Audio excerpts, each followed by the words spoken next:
Hello,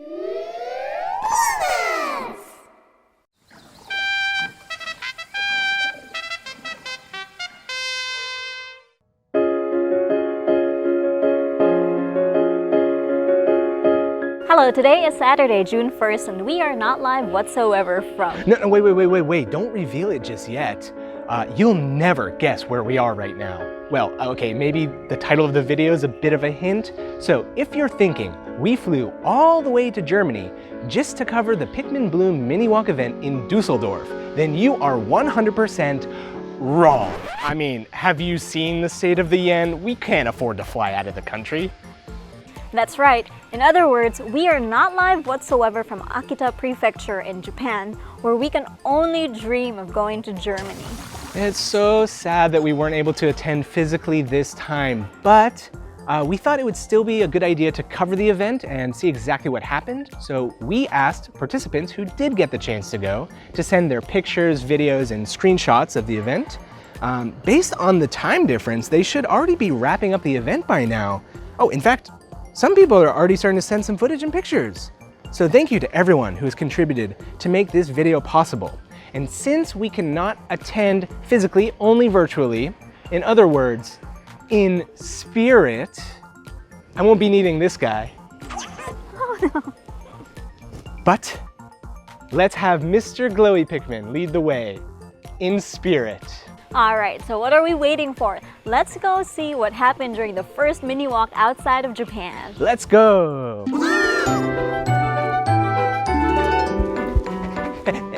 And you know what? As usual, I just can't contain my excitement. Let's go! Let's go! Keep in mind that mini walks are a little different from the regular Pikmin Bloom tours. The tours are organized jointly by both Nintendo and Niantic and tend to have more overall fanfare with a bigger event zone, decorations, gifts, and special in-game missions. So far, all 4 tours have included a flower planting challenge, a walking challenge, and a challenge to visit 7 out of the 12 total special spots, each one giving a gold seedling depending on the location. These have unlocked an exclusive red and yellow Pikmin with a gold present sticker decor with the name of the tour on the label, as well as a special tour badge. Mini walks, on the other hand, are smaller collaboration events between Niantic Nintendo and the local organizers of a third-party event. For example, the first one was a 3-week-long event coinciding with the Minowashi Akari Art Festival. The second was held in Nagano, spanning across 3 days during the Nagano Tomio Festival. Finally, the third mini walk in Dusseldorf, the shortest event yet, was created alongside Japan Tag, meaning Japan Day in German, an annual convention where gamers, cosplayers, and lovers of all things Japan gather to partake in festivities. Essentially, mini walks tend to be less Pikmin Bloom events and more like events that also have Pikmin Bloom, at least compared to the regular tours where it's all Pikmin Bloom all the way. That said, mini walks are still a great place to interact with other players, even if the focus for most visitors is on the actual event itself. Aside from being the first live event in Europe, this mini walk was different to the ones held in Japan for quite a few reasons, and it seemed to have come with its own challenges as well, so let's break it down. First, the event was only 1 day long, with special spots going live on June 1st from 10 AM and then completely disappearing from the map at 8 PM, only a 10-hour period to experience the mini walk and all the other things to see at Japan Tag. It's truly a shame it was so short, especially considering that even the most recent Fukuoka tour lasted a full 2 days, possibly setting the precedent for a new norm going forward. It really emphasized the mini in mini walk. Having only 6 special spots also sets the record for the miniest mini walk of all, just beating out Mino's Akari walk, which had 7. Not only did it have fewer spots to visit than past events, but the special spots were quite close together. In total, they spanned less than 2 kilometers. Without taking the crowd and other event distractions into consideration, it would only take about 20 minutes to visit them all. Speaking of the crowd, the official German Nintendo site mentioned, the city will once again welcome hundreds of thousands of people to Japan Day, the largest festival of its kind in Europe. Of course, it's great to see many people enjoying the event, but this led to some major problems. First, the commute to and from the event was a complete nightmare. Most of the trains were delayed and crammed full, like rush hour in Tokyo. If you're planning on going to a live event in the future, it's highly recommended to get as close to the venue as you can and stay overnight if possible. Second, it made walking at the event difficult in general, meaning longer wait times and less time to see everything. Finally, and perhaps most importantly, by afternoon when attendance was at its peak, the mobile networks became completely overloaded and sluggish. One of our contacts reported that for annual participants, it's already expected that you'll end up losing signal or having an extremely slow connection. Projected attendance this year was around 600,000 people, with an estimated 630,000 reported to have actually attended. Planning a mini walk that requires a reliable mobile connection at this particular event was a risky choice by Niantic. Perhaps it would have been better if participants had access to special spots before and after the day of the event. The silver lining to having such a big turnout is that many players reported feeling like the game had a community for the first time. Mushrooms filled up instantly, big flowers were all bloomed, flower planting covered the map, and for those who had flower planting with others turned on, a lot of other Miis could be seen. For the majority of participants, especially those coming from small towns with few to no other active players, it made the game feel more alive than anything they had ever experienced up to that point. Not to mention, having so many non-players exposed to the mini walk made it a great advertising opportunity to get more people to try out the game. The 6 special spots were labeled from A to F. As always, swiping on one of these special flowers would distribute a golden seedling. Traditionally, only the gold present sticker decor had the Pikmin color predetermined, which has always been a red Pikmin with the name of the event printed on the label, while the other golden seedlings resulted in random Pikmin colors. But for the first time ever, both the color of Pikmin received and decor type were predetermined at all special spots. There were no surprises this time. Let's start at special spot F, the sundial sculpture, and make our way south. Swiping the special spot here would get us a 4-leaf clover Pikmin, guaranteed to be a white Pikmin. It's normally about a 10% chance to get a 4-leaf clover Pikmin from a park seedling, so it's always nice to get one that's guaranteed. By the way, does anyone know how to read a sundial? If you do, then you already know what time it is. That's right, it's time to move on to the next special spot. Taking a leisurely 5-minute stroll down to special spot E, participants found themselves in front of Castle Square, where you could get your hands on the first of 2 sushi Pikmin. In this case, you would get a yellow Pikmin wearing egg sushi decor. Heading directly to special spot D would only take 2 minutes of walking. Then you'd find yourself in front of Market Square, a place with several stores and restaurants. Included is the old City Hall, constructed in the 1570s, making for a very historic location. Swiping the special spot here, players would get a blue ramen decor Pikmin. If you ever find yourself in Dusseldorf during the winter season, you can stop by this spot to enjoy an incredibly decorated Christmas market. Halfway through the walk, we arrive at special spot C, the Film Museum, just a 5-minute walk from the market square. Swiping the special spot here will give a purple movie theater Pikmin. If you remember at last year's Yokosuka tour, this was one of the few Pikmin that I was missing at that time. I have since completed the set, but it would have been awesome to go to the event already knowing that I would be able to get the exact one I needed. For €5 per person, you can enjoy 4 floors of replica film sets, like something straight out of Hollywood, and get a glimpse at how cinematography has changed over the years. Second to last, let's make our way to the Rhine River Promenade. Here you can take a stroll with your Pikmin squad along a walking path that runs parallel to the Rhine River. Smack dab in the middle of A and C, you'll come across special spot B, where a red sushi Pikmin awaits. For those that remember, red, yellow, and blue sushi were actually released before the other 4 types. It wasn't until about a year later that the set was rounded off with white, purple, rock, and winged Pikmin. Since they haven't been around as long, that makes the newer ones a bit rarer, so I think it would have been nice to see some of those distributed instead of red or yellow. In fact, it's cool to see all these Japanese-themed Pikmin, but there's one crucial one missing. Where's the Fortune Decor Pikmin? I think it's events exactly like this that these extremely rare, Japan-locked Pikmin should be available at. It would be even more enticing for people to stop by and give players outside Japan the chance to get these exclusive Pikmin. They could even take it a step further and make a temporary shrine location in-game to allow people to use their detectors as well. At the very least, I think at least 1 should have been available from a special spot. 2 were available at the Nagano Mini Walk, so there's even precedence for it. It's something Niantic should seriously consider when bringing these decor to the international player base, like how Pokemon Go live events have traditionally made certain region-locked Pokemon available to capture within the event radius. That's not to say this event was without any special Pikmin. Making our way to Johannes Rau Square is the final spot, Special Spot A, the Nintendo stand. Swiping the special spot here would get you a red Pikmin with a gold present sticker decor, labeled with Japan TOG 2024, which fits the pattern of always releasing a red Pikmin with a gold present sticker decor at every Mini-Walk event so far. At this booth, you could find two lines. On the left side, there was a My Nintendo check-in QR code, a little similar to the GPS check-in we saw at the Pikmin Terrace, although that one required the My Nintendo app. At Japan TOG, you just had to scan the QR code and log into your account. After that, a second QR code would then appear on your device which had to be scanned by a staff member. In exchange, you'd get 100 Platinum My Nintendo points credited to your account and 2 types of Mario pins.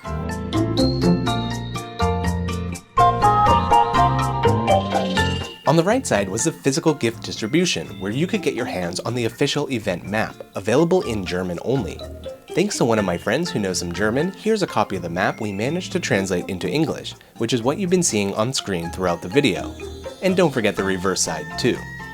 Interestingly, this map was designed very similarly to those from the official tours, compared to other mini-walks which were more liberal with their designs. In terms of the gift distribution, it was also more similar to a proper tour than a mini-walk. Except for Mino, where you could receive an event-themed sticker for sharing an AR picture with specific hashtags, there were no other gifts distributed aside from the maps. However, at Japan TOG, participants were able to get their choice of a Pikmin sun visor with the updated designs we've seen since the Pikmin Terrace. Players were asked which color they preferred, but multiple people reported receiving all 3 if you specifically asked for them or took too long to decide, which is pretty awesome since regular tours are strictly limited to 1 per person. Some players managed to receive a sheet of adorable Pikmin 4 themed stickers. Look how cute these are. But that's still not all. Possibly the most unique giveaway ever. Participants received a pack of seeds. That's right, real, plant-in-the-ground, flower, blooming seeds. From what we can tell, these are the same seeds that were given out once before at the 2023 Japan Expo in Paris, just with German packaging instead of French. According to the instructions, there are smaller seeds that need direct sunlight and don't need to be directly buried, and larger seeds which should be buried a few centimeters. It states that when planting in the spring, they'll bloom by summer. It would be great to see exactly what these bloom into. So anyone who got their hands on these seeds and planted them, please share what you get. It seems that those who attended with young children were gifted a bonus Pikmin 4 themed school planner. It not only has an agenda section for writing school assignments, but it also includes a variety of fun Pikmin activities and some comics you can see on the Pikmin Garden website. I haven't seen an English version of the school planner before, and even looking on the German My Nintendo rewards page, the search is proving fruitless. Anyone who managed to get a hold of one of these has a very unique piece of Pikmin merchandise. Next to the Nintendo stand was a place anyone could experience playing a demo of Pikmin 4 on the Nintendo Switch. Participants reported that lines were very long, but it looked like a great opportunity to get more people into the Pikmin series. Although Pikmin Bloom is a very different game compared to the mainline console games, we highly recommend downloading the free demo for Pikmin 4 through the eShop if you have a Nintendo Switch. As a bonus, at the end of the demo you can unlock a code to get your very own Ochi Rider costume in Pikmin Bloom, and yes, this is still working even in 2024. You can find more detailed instructions in the description of this video. So what can you do if you don't own a Nintendo Switch? Your only option is to get extremely lucky and get a code from someone else who does. The codes are a one-time use only, but the one you're seeing on screen right now has never been used. If you're quick enough watching this video, try redeeming it in Pikmin Bloom. I only ask that the person who redeems it doesn't have access to a Switch, because then you can just get one yourself. And please leave a comment if you do redeem it to let others know it's already been taken. Finally, for the first time ever, there was a Pikmin 4 AR photo spot. Pikmin Bloom tours have had photo spots before, where you can take pictures in front of the game's loading screens, or a Bulborb cutout, or other themed backdrops. But for the first time, you could take a picture in AR. Just hop in front of this strange orange box, and after posing with some plastic flowers and goofy glasses, Pikmin would appear in the photo with you. Scanning a QR code would allow you to download the result to your device. It would be great to see something like this make an appearance at future tours. Unfortunately, it started raining later in the afternoon around the same time when the mobile network started to get bogged down. Many people decided to head back home early after that. Despite these hiccups, it seemed like most participants really enjoyed the mini-walk and Japan TOG overall. One of our contacts had this to say about it. Never have I been so happy to see that the game is appreciated by more people than just me and the few people I do mushroom challenges with from overseas. We hope anyone who has the chance to attend a live event in the future will consider going. It really is a special experience. It's still amazing to see a live event taking place outside of Japan. We hope they'll continue to hold international events to give more players a chance to attend one near them. What a day, what a day. I'm tired and I only attended in spirit. Although not everything went exactly according to plan, it still seemed like most participants really enjoyed the mini walk. Yes, and I really want to visit Europe, so I'm hoping there will be a full-on tour there sometime in the future. Yeah, weekend or not, I think if they're going to do a proper tour in Europe, we're going to have to find some way to go. I wouldn't want to miss that. Speaking of the tours, so far we've collected all the maps from all the mini walks and all the proper tours. Sadly, except for this past one, it looks like we're not able to. Breaking news! We've received some goodies from the tour! What? A special thank you to Lara Fernandez over at Niantic for sourcing us these event maps and stickers. Wow, these are some huge stickers. Yeah, they're massive. Well, this video wouldn't have been possible without everyone's contributions. Thank you so much to everyone who sent us clips, talked to us about their experiences, and answered our many questions in details. Yeah, and special thanks to German influencer.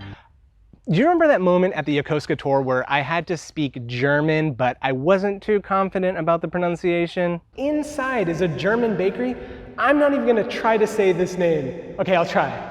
Brotbaum? Brotbaum? Okay, sorry German viewers if you're watching right now. I don't know how to say that. I'm gonna go ahead and let Google handle it this time. So special thanks to Einfach Q. We managed to get into contact with him just before the event started, and he supplied us with the majority of the footage that you've seen throughout this video. So truly thank you from the bottom of our hearts, because this video would not have been possible at all without you.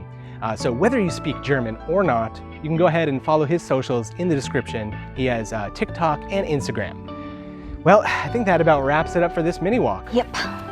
I'm really tired, Glowy Boy's tired. Let's go on home. Let's go. See you at the next one.